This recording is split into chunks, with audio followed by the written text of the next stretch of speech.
और मारे गए सैनिकों को उठाने के काम में लगा हुआ है। ये भी खबर इस समय आ रही है। 40 से ज्यादा चीनी सेना के सैनिक मारे गए हैं। सेना के सूत्रों के हवाले से कल ये एजेंसियों से खबर आई थी। उन पर हालात को देखते हुए वो फैसले लेने के लिए स्वतंत्र है। साथ ही भारत ने एक बार फिर साफ किया है कि वो भारतीय इलाके में कोई दखलंदाजी बर्दाश्त नहीं करेगा। तो लद्दाख में सेना को सरकार ने खुली छूट देने की बात कही है।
और मारे गए सैनिकों को उठाने के काम में लगा हुआ है।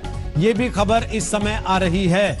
40 से ज्यादा चीनी सेना के सैनिक मारे गए हैं। सेना के सूत्रों के हवाले से कल ये एजेंसियों से खबर आई थी। अब की बड़ी खबर यह है कि भारत चीन के बीच जमीन पर कुछ बदला नहीं है। कल से लगातार बैठकों का दौर जारी है।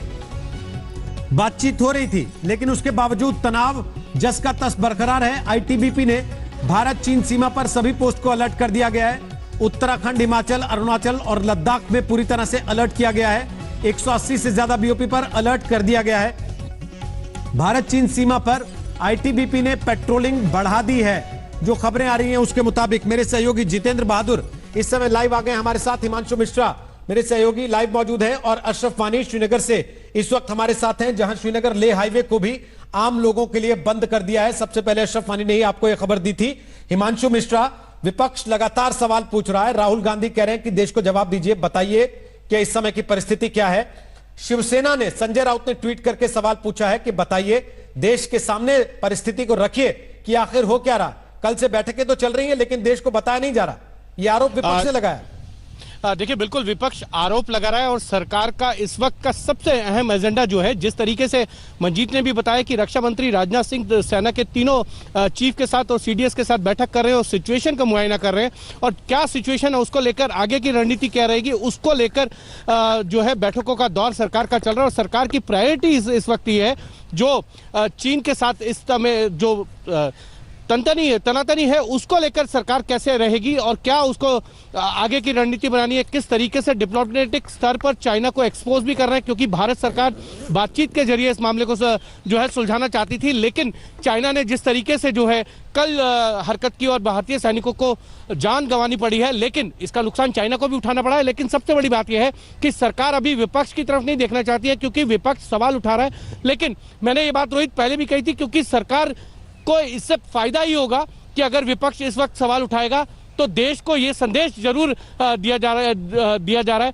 कि देखिए, हम तो चाइना से लड़ रहे हैं और यहाँ पर सवाल उठाए जा रहे हैं। सवाल उठाने की टाइमिंग जो है वो शायद विपक्ष की थोड़ी सी जल्दबाजी है। यही टाइमिंग अगर वो थोड़े बाद में उठाते तो शायद विपक्ष को भी अच्छा रहता और देश की एकजुटता के लिए अगर उनको मैसेज देना था तो वो ये कहते हैं इस वक्त हम भारत सरकार के साथ हैं।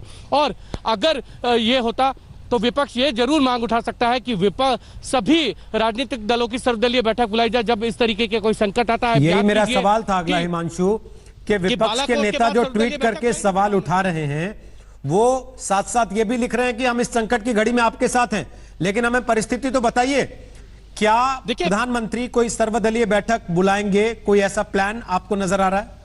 देखिए, अभी सरकार की तरफ से कोई इस तरीके का इंटीमेशन नहीं